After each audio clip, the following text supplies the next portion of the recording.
children, how are you doing? I hope you all are fine. So, what we have to do today? We have to take the topic noun and its cases. Okay so आज हम इन सब के बारे में जानने वाले हैं. I hope आपको बहुत अच्छे से नाउन के बारे में पता होगा, उसके केसेस के बारे में आप पहले से आपने बहुत जानकारी ली होगी, लेकिन आज हम इसे रिकॉल करेंगे. Right? Are you people ready? Let's begin बच्चों.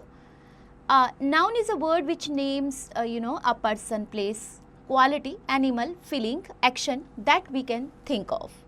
Examples: Vanshika is an intelligent girl and Rajasthan is a big state. तो यहाँ आपने क्या देखा बच्चों?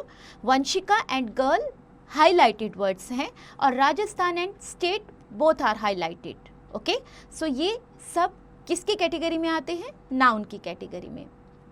So let's read the kinds of nouns. Common noun, proper noun, collective noun, material noun, abstract noun.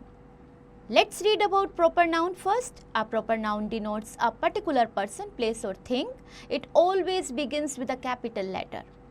Example: Sakshi, Bareilly, Yamuna, etc. तो साक्षी किसी person का नाम है ना? बरेली किसी प्लेस का नाम है और यमुना जो एक रिवर का नाम है ना? इम्पॉर्टेंट हमारी एक ही यमुना है.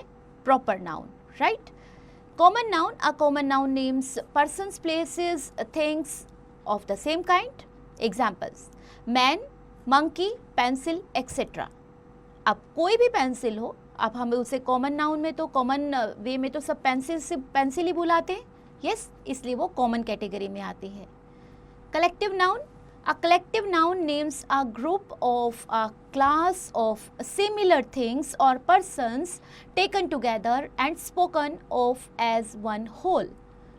मतलब किसी भी चीज़ का एक ग्रुप, जैसे हम लोग बुके बोलते हैं तो बुके में बहुत सारे फ्लावर्स इकट्ठे होते हैं, उसे में एक एक फ्लावर को काउंट करके नहीं बोलेंगे. हम एक पूरे बंच को, अब एक बुके को बुके बोलने के लिए, बुके ऑफ फ्लावर्स, तो हमने उसको एक कलेक्टिव नाउन दे दिया लाइक बुके. राइट? ऐसे ही कीस का, बहुत सारी कीस का जब हम इकट्ठे एक किसी में डाल दिया, किसी हमारा की रिंग में डाल दिया, तो हमारी बहुत सारी कीज़ हो गई, उसको हम बंच ऑफ कीज़ बुलाते हैं. तो बंच और बुके ये हमारे कलेक्टिव नाउन्स हो गए. Abstract noun, an abstract noun names emotions, qualities in persons, animals or things which we can not see or touch. Yes बच्चों, ये ऐसे नाउन है जिन्हें ना तो हम देख सकते हैं, ना ही हम इन्हें छू सकते हैं, सिर्फ महसूस कर सकते हैं. जैसे मेरी ईमानदारी, मेरी सच्चाई, यस, मेरा दुख, ये सब चीज़ें मैं किसी को दिखा नहीं सकती. मैं ये कोई मेरी टच नहीं कर सकता है, इनको सिर्फ महसूस कर सकता है. राइट बच्चों? जैसे for example friendship, bravery, truth, etcetera. Material noun, a material noun names materials और substances that we can see and touch and used for ingredients for making things. For example water, wheat, paper, etcetera. Noun case, nouns may be used as the subject or the object of a verb in a sentence. It may also be used to show possession.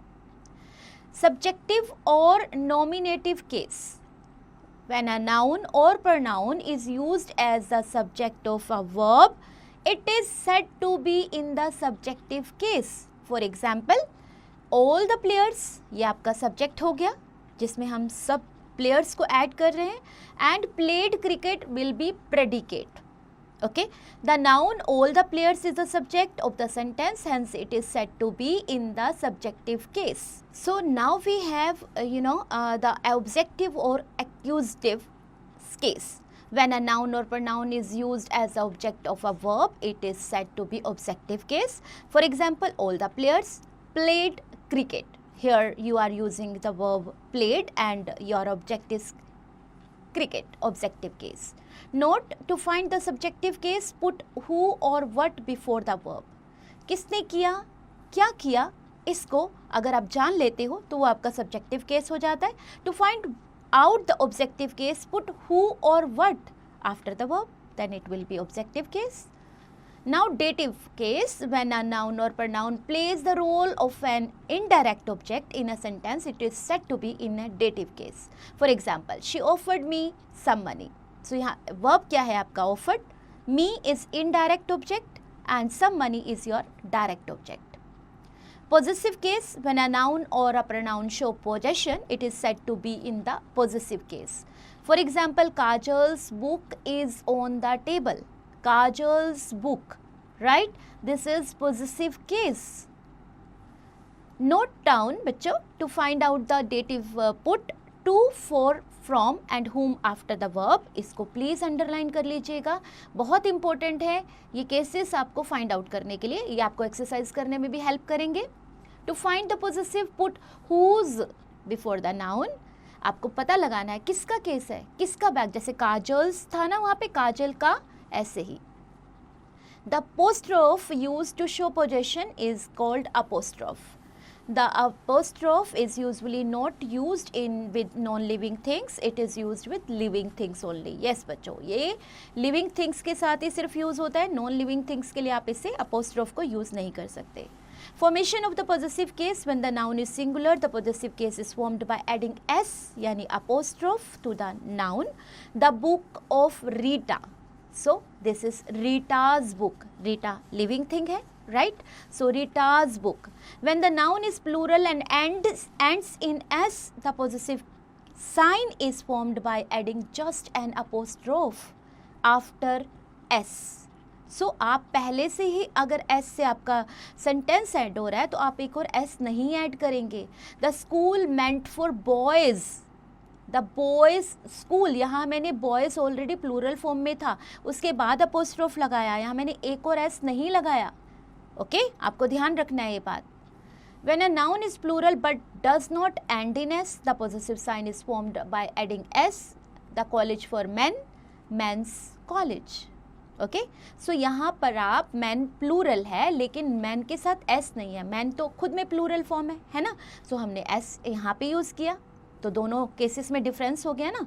आप different cases है दोनों. So when two nouns are in position, possessive sign is put to the letter only. That is Arjun the actor's call. I hope you understood. सारे cases को आपने अच्छे से समझा होगा. चलिए कुछ एक्सरसाइजेस आपकी हेल्प के लिए ताकि आप अच्छे से रिवाइज कर सके. देखिए क्या है exercise. A part, underline the nouns in the following sentences, say whether they are proper, common, collective, abstract और मटेरियल नाउन्स. बी पार्ट में आपके पास है fill in the blanks with collective nouns given in the help box. याद है ना आपको collective nouns. उसके बाद आपके पास हेल्प बॉक्स भी है, आप यूज़ कर सकते हैं.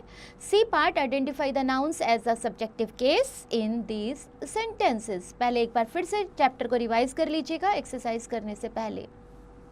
D part, underline the nouns as the objective case in these sentences. और बच्चों ये सब एक्सरसाइज आप बहुत अच्छे से करेंगे और बिल्कुल टेंशन मत लीजिएगा. Have fun, enjoy.